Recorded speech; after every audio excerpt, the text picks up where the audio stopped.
Good morning, CREST members, and a special welcome to all of our founding members. My name is Bill Giannone. I welcome you today to this week's webinar, which is entitled Budgeting, Your 2020 Clear Vision to Success. Before we get going, I just want to give those of you who may not know me a couple of minutes about myself. I've been in this industry for about 10 years, coaching owners and managers, mostly on the financial side of our business. I had a 25-year career on Wall Street, and I've taken all of those things that I learned there, all of my experiences and expertise, and brought them to our industry. And I hope that I can help each one of you with a little bit of the financial side of your business and try to get you to focus as much inside the office as you do out in the field. Let's get started. What exactly is a budget? That's pretty simple. We could all answer this question pretty easily. The actual definition is an estimate of income and expenditure for a set period of time. But let's really look at what we really need a budget for.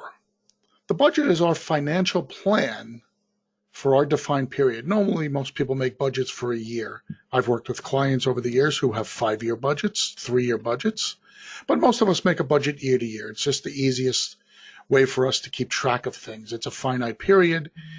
It's a period that we clearly use as being defined for our business, and it allows us to make adjustments from year to year. The most important reason to have it is because, just like anything else, if we don't plan, then we're really running roughshod with our business, and we're not doing what we need to do to make sure that our business is being maximized.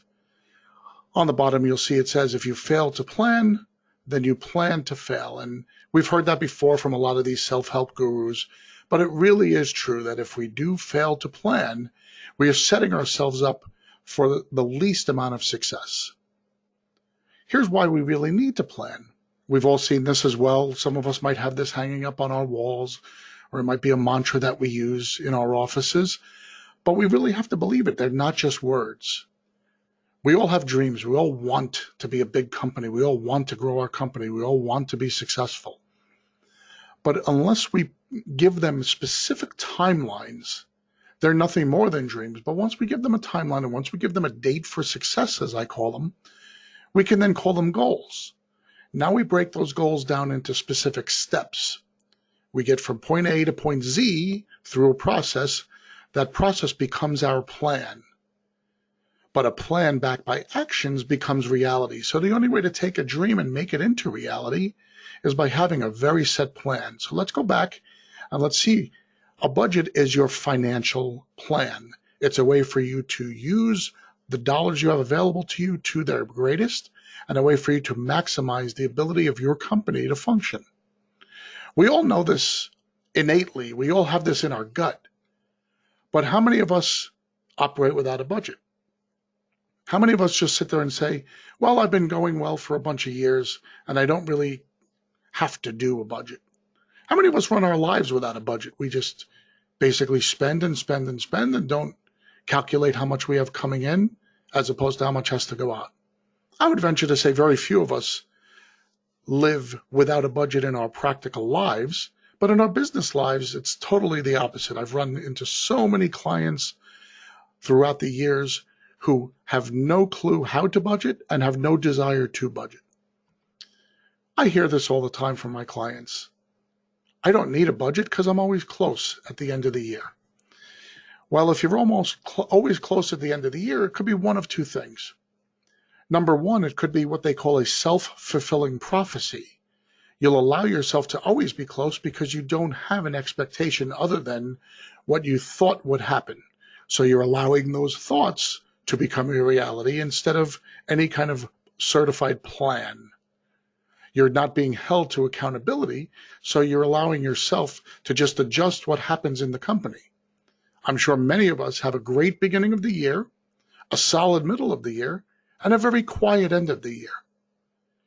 If that's you, there's a really good chance that the end of the year is really quiet because you're not pushing your company and you're not pushing yourselves towards a greater goal.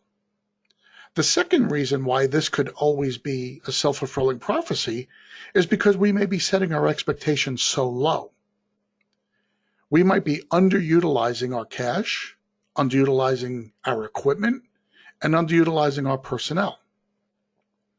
Over the years, I've done many studies with companies going in and looking at what I call the utilization capacity. These are just fancy words for how big are you and how much can you do. I've run into companies that are very proud of the fact that they've got 400 or 500 air movers sitting on a shelf, but those air movers sit on the shelf 90% of the year. I look at that and I wouldn't be proud. I would sit there and say that that's wasted money and that's wasted opportunity. Either you've spent too much on equipment or you're not bringing in enough work to justify having that amount of equipment. Either way, there's not a plan involved with it. So I'd like to avoid you wearing the blindfold. I'd like to help you take the blindfold off. And hopefully today I can help at least make you peek one eye out from under that blindfold and give you a little bit of idea as to how this works so that all of us can move forward and try to have better plans for next year. We talked about this before. You don't want to allow your expectations to be reality without any kind of plan. We have to do something to make that happen. So why don't we just jump right into it? Let's start talking about it. You guys are going to get sick of me mentioning the word data between now and the end of this webinar because I'm a big believer in data. I'm a big spreadsheet guy. I love information. I think the value of information could never be underestimated. And I believe that the best way to get a good data outlook on your company is basically to track everything. If we're a high-functioning company in the restoration industry, we're tracking every lead that comes in. We're tracking those leads by the name of the lead source, by the name of the marketer, by what type of lead it is, whether it's internet-based or plumber-based or from our prep program that you guys might be aware of and that you'll be part of as a CREST member. In any event, you should be tracking where those leads are coming from. You should be tracking the validity of the leads. Many of us know innately in our heads that some plumbers are better than others. Our closing ratios tend to be a lot better with Joe the plumber than they are from Vic the plumber. We should know that, but we should also know that by using the data. We should know exactly what those closing percentages are. It allows us to be better informed.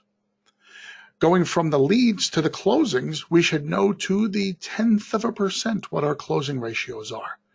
Who are our effective closers? If we're using a crew leader method of closing and sending out a crew, we should know who our best crew leader closers are. If we're using a PM or a first responder type of method, we should know what those closing ratios are as well.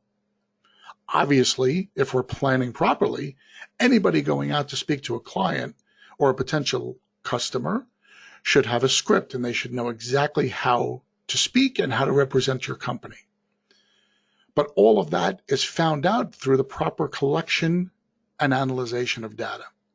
Obviously, on your job, you should be collecting data on every little thing. How many air movers get placed on a job? What is the rate of production of your guys for square footage of removing drywall? I mean, we can get as granular as we want. And for some of my clients, it's just enough to know where the leads are coming from, how they get closed, what those percentages are, and then what they're spending in a very, very higher level basis. Once we dig deeper, many other clients and many of you might want to know exactly what it's costing you to the penny to do every one of your mitigation jobs, because that's really important to know your numbers going forward, whether you're under or overstaffed, whether you've got too much equipment or too little equipment, or whether you actually have the capacity to take on more business. You know, many times our own opinions are things are going great, I couldn't do more business, and yet if we really analyzed it, we'd have the ability to really look at something truly and say, I'm not meeting my capacity, or I might need to hire another crew. Without the data, we're just guessing.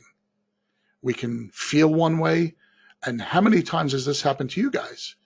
There's a company I work with where we really thought we were overstaffed, and when we started to look at it, we realized that we had the proper amount of staffing, but the staff wasn't executing properly. So we changed some of the processes around, and lo and behold, we were perfectly set, and we were able to take care of all the business that we were able to do, and we increased the profit margin by 6 percentage points. Now, that doesn't sound like a lot, but if everything else stays the same, that means at the end of the year, the owner is taking home 6% more. On $1 million business, that's $60,000. So it is a lot. I can't stress enough the value of data. I'm going to keep referring back to it, and we're going to understand why as we walk through this process. There are 3 major parts to a budget. They're broken up into 3 categories. Everybody's seen these categories because they're very similar to what your profit and loss statement looks like. But where we classify the information sometimes is confusing, and sometimes we're not doing it accurately enough to give us a real good feel of our company. So my goal today is to walk you through this so that we all understand, we all have a really clear vision of what we can do. And for those of us who want to move forward and really create a nice in-depth budget, we have all the tools at our disposal. Here's everybody's favorite part. The first part of a budget is the revenue. That's what they call the top line. That's what you take in. It's as simple as that. Okay, we're going to walk through the different parts of revenue.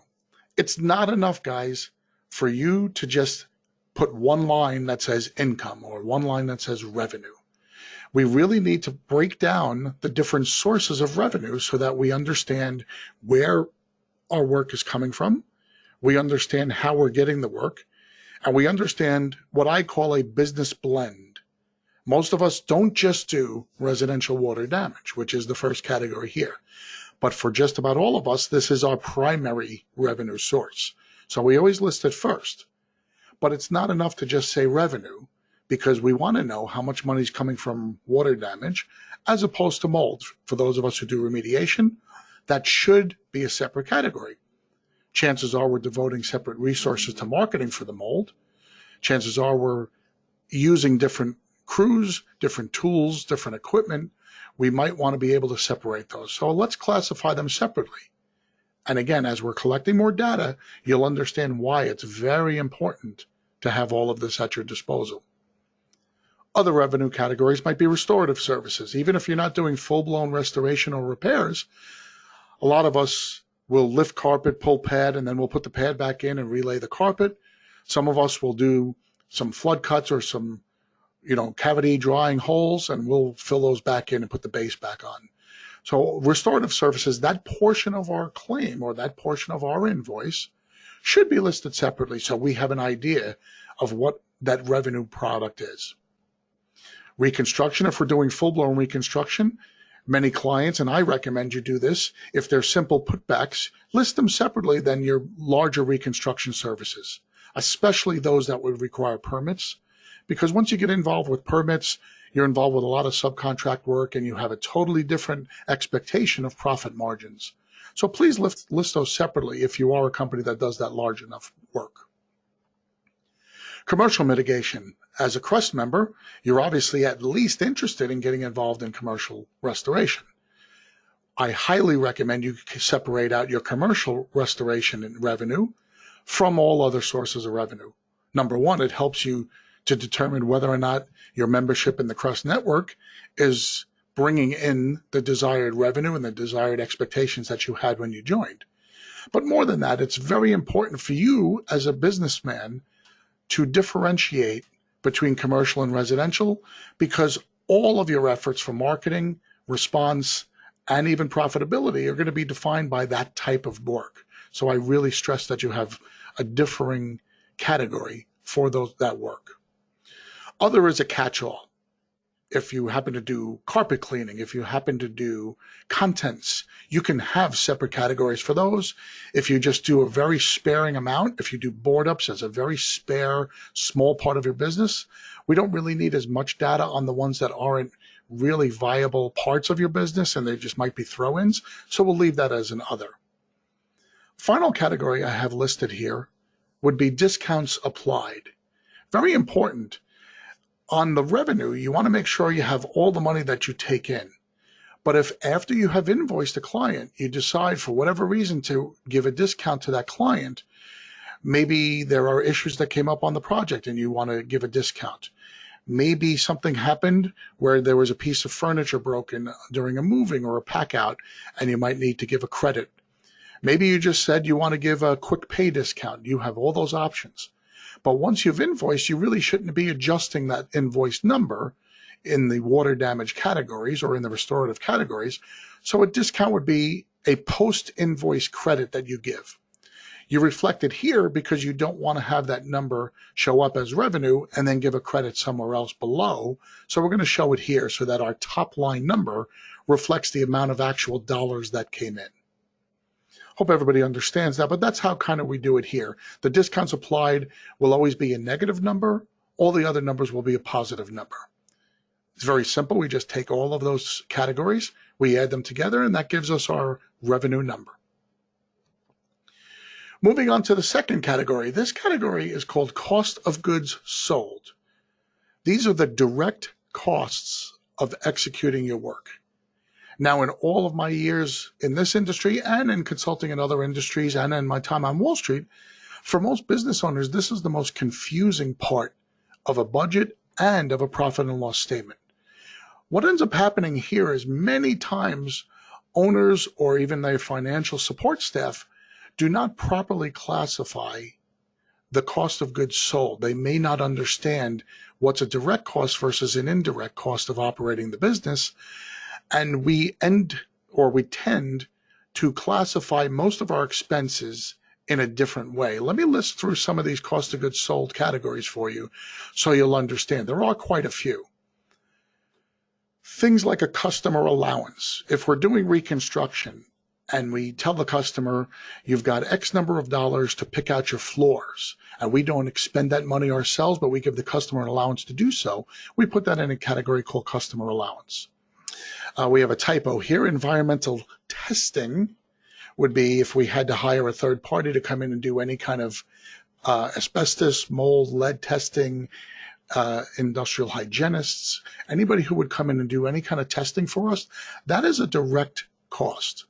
Equipment rental. If we need to rent forklifts, if we need to rent desiccants on our larger commercial projects, this is going to be a major category for a lot of us because we might not have larger generators, air movement devices. We might need to rent a lot of equipment, so that would be a category we'll be using. Materials purchased. On the reconstruction side, this would be all of your materials. On the mitigation side, this could be a lot of your supplies. This would be your consumables. You can put them in here. Payroll expense. This is where most companies really have an issue defining what payroll expense is. I like to make it really easy. The people who go out to the job in any capacity go into this category of payroll expense. The people who do not go out to the job do not get classified here. They'll get classified in our next expense area. But what we do most times is we just want to lump all of our employees together into one section, and we don't put them here in our cost of goods.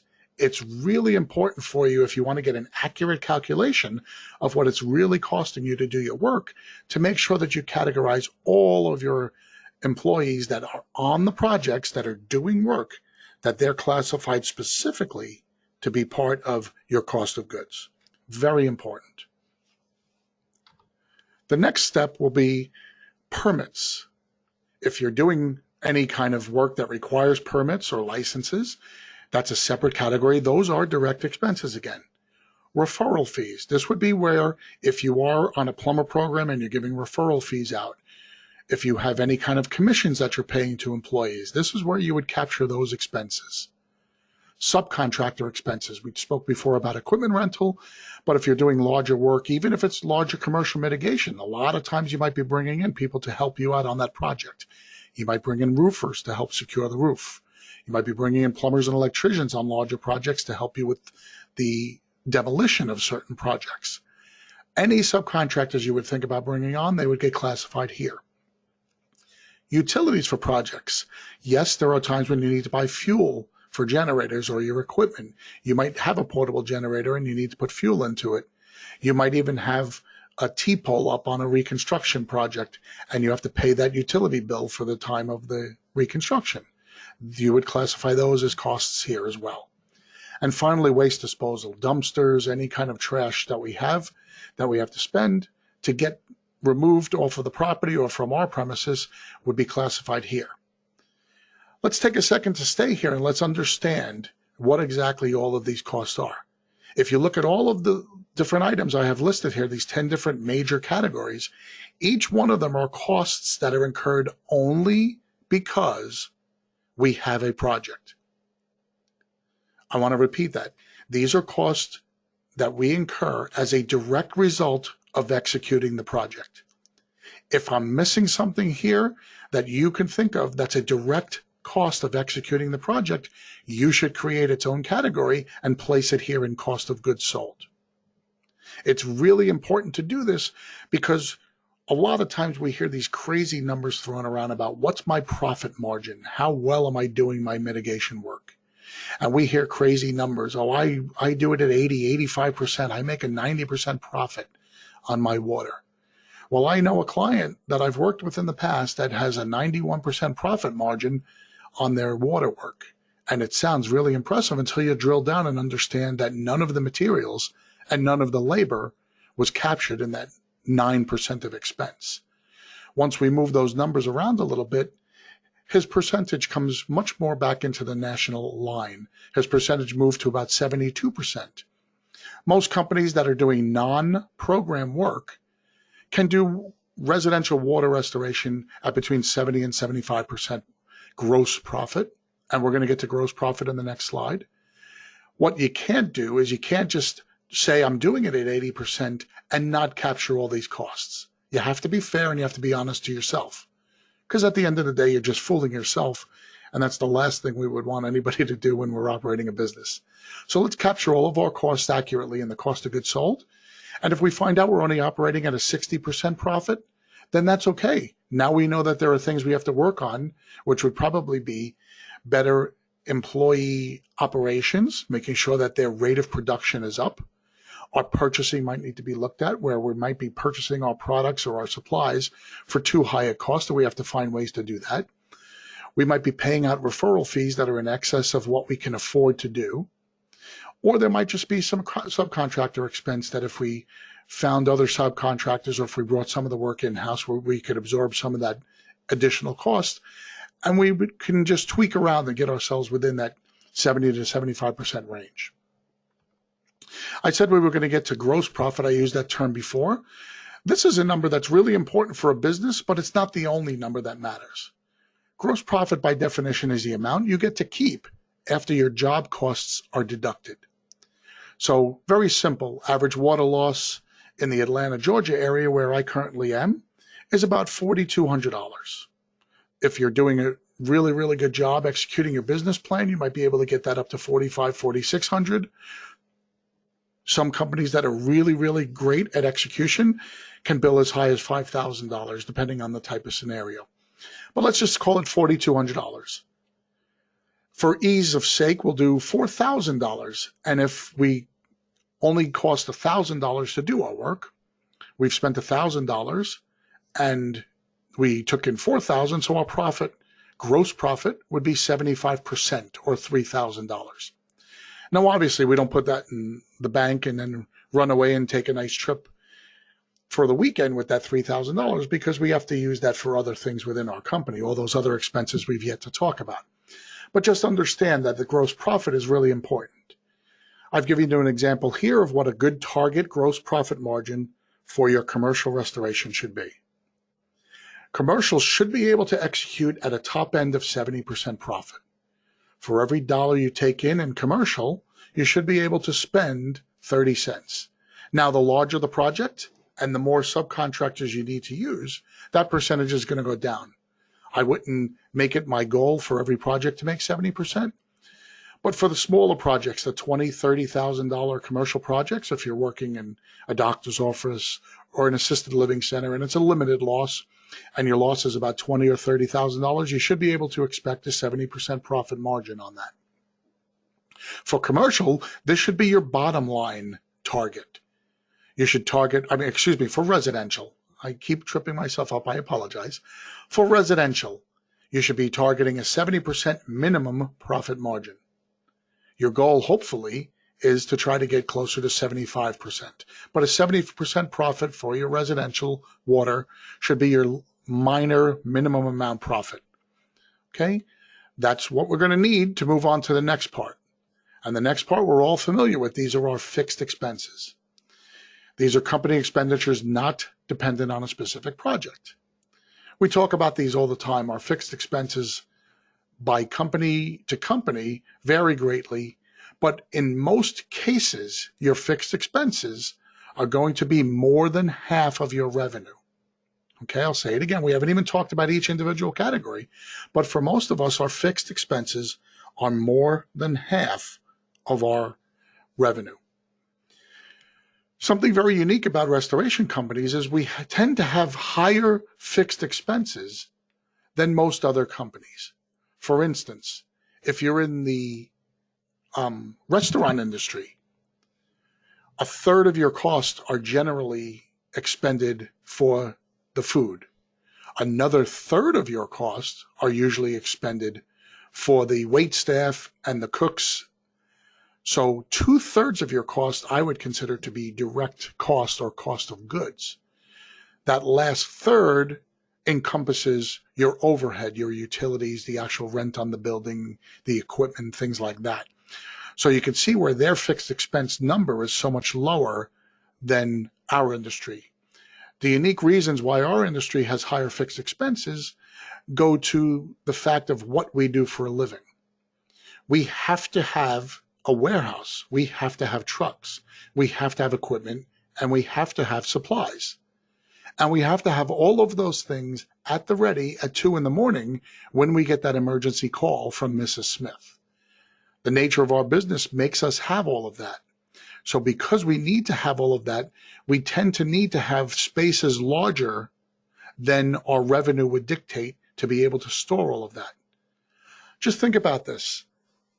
We need to spend a few $100s on an air mover, close to $1,000 on a scrubber or an air filtration device, and $1,500 to $2,500 on an LGR or a DU just to have one of each. So multiply that by what we've got. We've expended tens of thousands of dollars just for our equipment. Now we need to have a facility. That facility has to be able to be accessed 24/7. We need to have utilities in that facility. We need to heat it. We need to cool it. We need to keep it climate controlled. We need to have lights, obviously. Then we need to outfit the facility. We need to put shelving in there. We need to have something where we can store all of our equipment. We also need to purchase consumables. We have to have a whole supply of garbage bags, cleaning agents, tools, brooms, because I don't know about you, but the last time I checked, Home Depot or Lowe's is not open at 2 a.m. And as great as our supply houses are, they're not open as well. We need to be fully prepared at 2 a.m. to respond to a loss. So we have to have everything on hand for our clients. Those expenses will really run up over time. You don't get to lease space as needed. You get to lease space. Usually most of us have several year leases. If we're lucky enough to own our own properties, we still have expenses incurred. Then the other nature of our industry, which is a very high expense compared to other industries, is the fact that what we do is considered in many times hazardous. So the insurances that we have to carry to protect ourselves, to protect our employees, and to protect our clients tends to be higher than in a lot of other industries. Take a consultant, for instance. Most consultants don't have to have very high insurances because they're not out there doing a lot of physical work. A lot of what we do as consultants over the years has been mental work. So the insurances that you need for that is far less than what you would need to do a lot of physical work. With the risk comes the cost, and that's why we have those kinds of expenses. Let me get in a little bit to some of the specific fixed expenses. We're going to recognize most of them ourselves, but what I want to do is I want to talk about just how granular you can get. Again, I promised you I would keep referring back to the word data, but the word data is very important because the more granular you can get on your expenses, the more you can target specific areas where you might be spending a little too much. And this is a great way to add money to your bottom line. Here's the first column of expenses. We've got our advertising expense.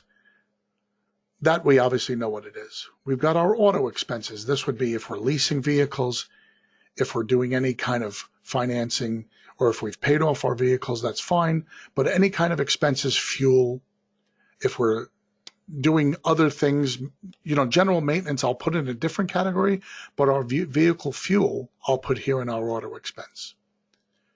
Background test, if we're doing any kind of drug testing or any kind of other testing on our employees. Bank service fees, pretty self-explanatory. Business licenses, the cost of us to actually operate. Computer expenses, any kind of networks that we have within our office, if we're providing our employees or staff with computers or iPads, clearly, obviously, those are simple. If we accept credit cards or any kind of other fees that we would get for processing. Dues or subscriptions, obviously your CREST membership would be in here. You would be able to take this as a direct expense as a fixed expense. Equipment repair, the cost of actually keeping that equipment going. Even if the equipment was damaged on a specific project, I like putting it here in a fixed expense because most expenses for equipment repair are what I call wear and tear type expense. So it's hard to dedicate them to any one individual project. Any fees you would pay, any insurance expense, that's obviously a big number. For a lot of companies, that might be the second or third largest fixed expense after your staff and after your physical plant. This might be the third largest expense. So we have to obviously categorize that. Interest expense, if you have loans or if you have lines of credit, the interest gets separately noted in your expenses from the payback. When you're paying it back, that's one thing, but the interest is an additional expense. Make sure we're categorizing that. Our internet expense, if we're doing any kind of marketing specifically using the internet, if we have website costs, if we're paying for any kind of search engine optimization fees, things like that can go in here. Management fees, if you happen to have certain individuals that are working for you as specific project managers, but not specific to one project. If they're just working for you, helping to manage your company, they would be part of here. Your marketing expenses, those would be your general marketing costs above and beyond advertising, depending on how you want to break that down. I like separating my print advertising and any kind of other visual advertising from my general marketing costs. In here, my general marketing expenses would be the little things that my marketers are doing. Lunch and learns, CE classes, if they're doing breakfast to plumbers, those would go in here under general marketing expenses. I mentioned breakfasts, but then we have meals and entertainment. Those would be a separate specific category. The IRS actually breaks out meals and entertainment as a separate category when we're doing our returns. And I don't want to get too deep in the weeds about tax returns or tax responsibilities, but it makes it a lot easier when you are going to file your taxes for this to be a separate category. Many accountants will give you a kiss on the lips if you do this. Anytime you specifically are taking clients out for meals, or anytime you're actually treating your own staff to any kind of meals or entertainment, those should be classified in this category. Very important to do that. I just want you to notice, before we move on to the next two boxes of categories, I want you to notice that another trend is developing here. When we talked about cost of goods, we noticed that the trend was, it was very clear that these were direct costs for every single job that we were doing, and they could be clearly defined as such. Here we're looking at categories that you can pretty much assume you're going to spend this money whether or not you have a specific job. Yes, it wouldn't make sense to expend a lot of money in marketing and advertising if you never were going to get work. So that could be kind of a gray area. But what I'm saying is, on January 1st, you haven't gotten a job yet. These are monies that you expect to spend during the year. Okay, so let's just think about it that way as we keep moving forward. Office supplies, obviously we need to have staples and we need to have paper and things for our office to keep our office operating and running. They should be classified as their own. This payroll and the following line, payroll expense, those two line items are specific to your staff. I would call them your salaried staff or your hourly staff that performs office functions. Your marketers should be in this category. Any secretaries should be in this category. Any file managers, even though they're working on specific projects, I like putting them in this category because, again, they're not deriving their revenue or their income just by doing that specific work. They're doing a lot of general work in your office. If you have a bookkeeper, obviously the bookkeeper, and then any kind of management, even the management that does go out to jobs, unless their sole purpose is to go out to jobs. And what I mean by that is if you've got management that is responsible for not only going out to the job, but also is going to talk to the adjusters and the homeowners, and they're going to prepare your invoices with the assistance of your bookkeepers, they're more performing administrative tasks. So they should fall into the fixed expense. The only staff that should be over on the cost of goods are your true production staff. Hope that makes sense. Postage and shipping, anytime we're using the mail to send things out to clients or to prospects or to lead sources, those should absolutely be classified separately. Printing, a lot of times we'll go out and we'll do mailers or we'll pay for certain things to be produced. That's a separate category. Professional fees, if you have your lawyers, your accountants, anybody that you need to help you out that are called professionals, they go here, separate category. Rent expense, obviously we know what that is. Repairs and maintenance. Repairs and maintenance, these would be general repairs and maintenance, not to the equipment, but to either your facility or they could be to your vehicles. Some people like to put them in the auto expense as a separate line item. I like to separate them into this repairs and maintenance because I like to have an idea, generally speaking, of what it's costing us to keep our entire infrastructure afloat. And at that point, I will include my vehicles with my facilities. Last category, if you've got cameras, security, that would be a classification here. Any taxes that you pay, business taxes and the like, sales taxes. If you happen to be in a municipality that requires you to withhold sales tax, obviously you have to expend it. Once you withhold it, the withholding of it would be a separate category within your revenue, and then your expenditure would be here in the fixed. Telephone expense, clearly we understand what that is. That could be cell phones or it could be your landlines. Small tools and small equipment expense. Now this is a little tricky because we do classify our equipment in a certain way, but we classify the larger equipment as an asset.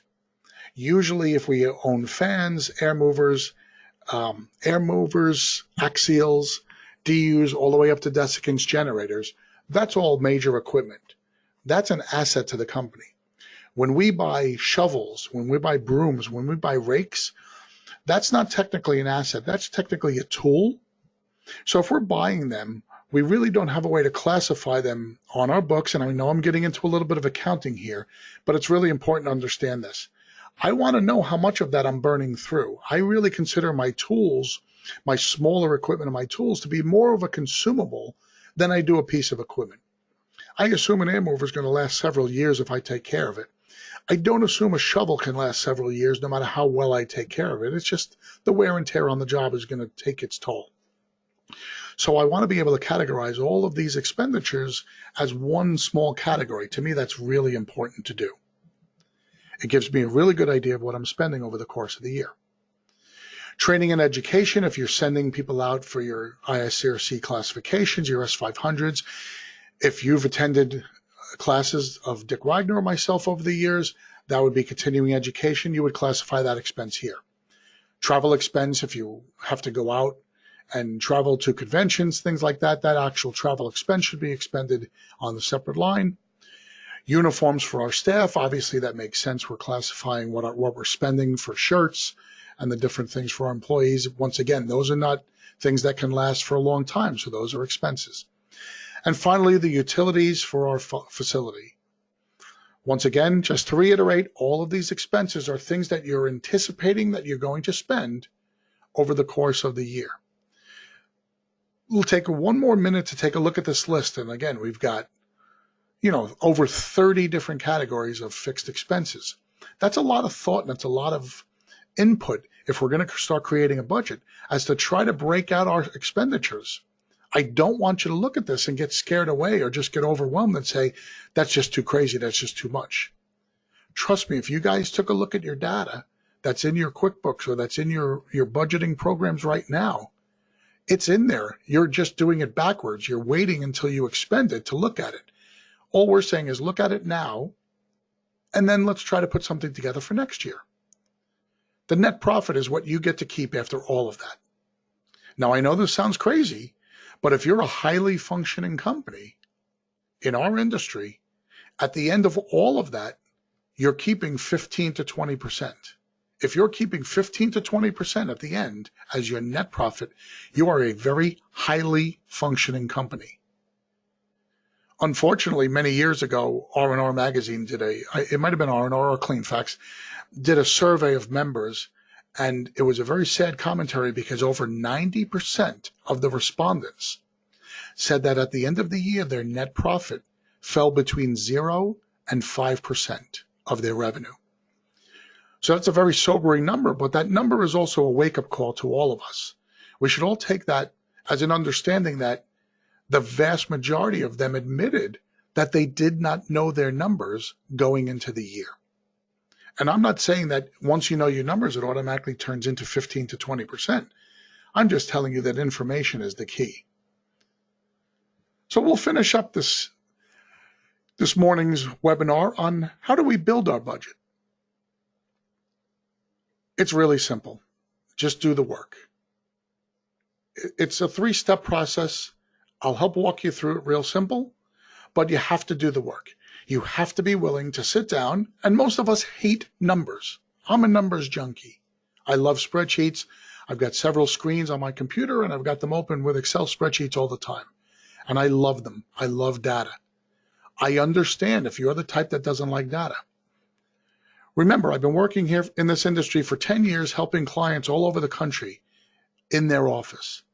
The one thing I know about most of us is that restorers are great people who love to help others. That's why they get into this industry.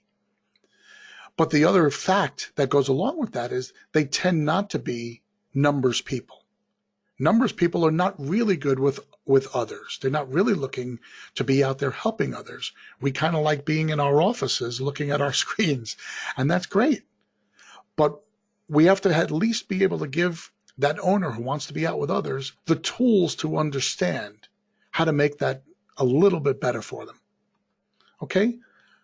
We're going to start at the end. We're going to work backwards here a little bit.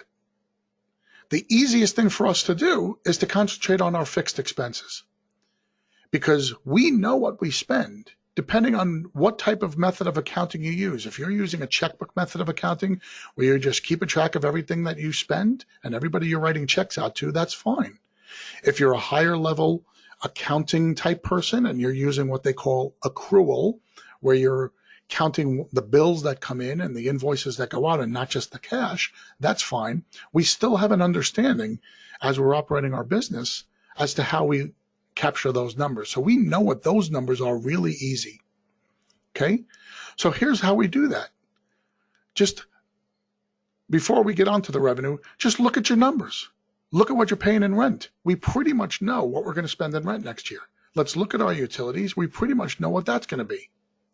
And the reason I jumped ahead to this is because the comment on the bottom is the same comment I'm going to give for your fixed expense. When you want to try to target your revenue for next year, look at your last 2 years and try to come up with an average, a reasonable level of what you've been doing. Now, I also say remove any special projects. If you're one of those companies that is always around the $1 million level, but last year you landed this incredibly large $500,000 commercial project and your year is going to be $1.5 million, that might not be the most reasonable expectation that you're going to land that $500,000 job again. You know, we hope as a CREST member you do, and that you've got the ability to make that a $600,000 or $700,000 project, but we can't guarantee that that's going to be part of our regular business blend. So I always say, look at your last 2 years, go back and look at them, look at what's reasonable for you to expect to do this year. If you've made major inroads in the last year and there's a slight trend on your marketing efforts and you think that'll translate to a reasonable increase in your revenue, that's fine. But for both the step 1 and step 2, make sure you're looking back at the last 2 years. The last tip I'm going to give you about step 2 for your revenue is try to be conservative. If you're going to underestimate, then things can only get better for you. You're going to have more revenue And more revenue obviously means more bottom line. But if you have too little, if you guess too high, we all know what the problems are with that. So we want to avoid that at all costs. Step 3 is your cost of goods. This is the most difficult one for most of you guys because a lot of us are not calculating our cost of goods properly. Going back to those slides that we talked about early on, and please, if you need to look at this, we will have this on the website. It'll be archived and you'll be able to watch this over and over, and you can freeze the presentation whenever you want on those particular slides so that you can see what the categories are. Make sure you're doing this as well as you can and as accurately as you can because you want to know what those cost of goods are. There's a big difference between doing your work at a 70% profit margin and doing your work at a 50% profit margin. It's the whole difference between being profitable and being underwater. So let's really concentrate on that. How do I get this information? The value of data. Guess what's coming back? The value of data we need to be calculating. We need to know how many hours our guys are on projects. We can't just say, well, they went out for the day and they did a bunch of stuff. It's really important for us to start focusing on the idea that each project has its own budget. Each project has an expectation of how many hours the guy should be out there, how much equipment should go out there, and how many consumables they use. If we know that information, we can take our profit margins up. At a client I work with, when I started working with them, they were at 68% profit and they thought they were doing incredibly well. And for most companies, that is a great profit margin. We started tracking every single penny of data for 7 months. And then we implemented some changes after the 7 months because they were doing about 30 jobs a month. So at that point, we had what I would call 200 data points. We had 200 projects that were provided us with data. From that, we were able to look at certain things, make some changes, and within a year, the company was now operating at an 82% profit margin. We added 14 points of pure profit into the company. That was an incredible find for them and an incredible find for anybody who is willing to put in the work to get the data. Okay, I'm wrapping up by letting you know that next month, we're going to talk about data collection. I don't want to tease you too much about this, but when I come back in December, I'm going to give you all the tools you'll need to start collecting the data. So we can help you now put a budget together for next year, but we can also help you starting in January to start collecting that data so that your budget next year is going to be pretty good, but your budget for the years to go are going to be great. I want to thank you on behalf of Dick Wagner. I want to thank you very much for your time here. We welcome you to jump around the CREST Network website, and we look forward to a lot of great things in the coming weeks and months from all of you. Continued success. Thanks so much, guys. Have a great day. Bye-bye.